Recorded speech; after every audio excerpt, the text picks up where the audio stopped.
Lenny C. Galiana. I am 19 years old. I lived in Maog, Butuan City. I am from section F3 in the subject Ethics. Before we go further, let us first understand the highlight word ethic. Ethics are questions of right and wrong behavior. In other words, it is a moral principle possessed by a person. Now, if you want to know my answer to the question, am I an ethical person? You must watch this video to hear my own point of view. According to my research, ethical person is a person who is honest and who do follow good moral standards. Now, do I have that kind of trait? Well, the answer is yes. My family invested a lot of efforts, time, and money to raise such a kid with good moral principles. They practiced me to always be honest even if at risk.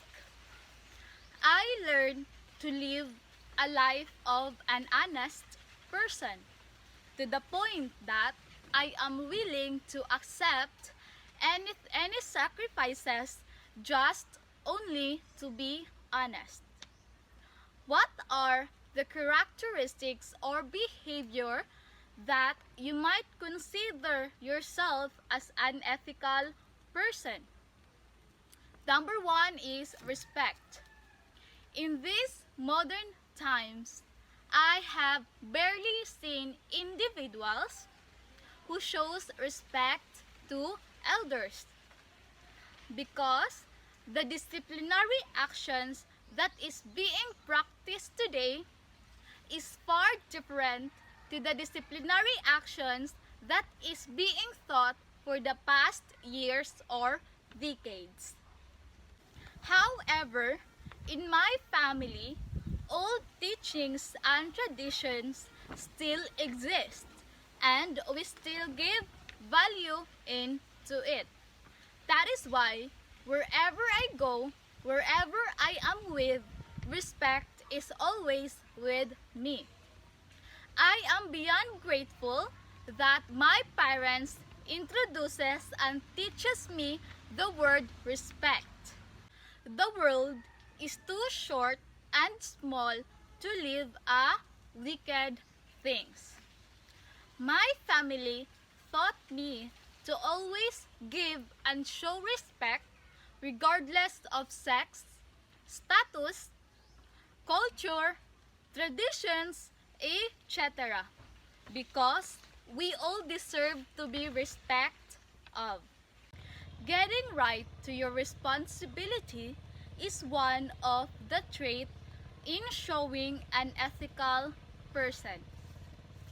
As an individual, we do have the responsibility to fulfill in. Like me, as a student, I need to follow school rules. I need to obey what the teachers said. And I need to comply all the given tasks. That is only a few responsibility as a student. As for myself, it is crucial to do your responsibility because everything starts from within. If we have the right attitude with ethical values, a healthy and peaceful surroundings will follow. And I believe that we all wanted to live a life of peaceful and worth living life. This is Lenny C. Galiana, an ethical person living the quote, ethical behavior reflect what you are.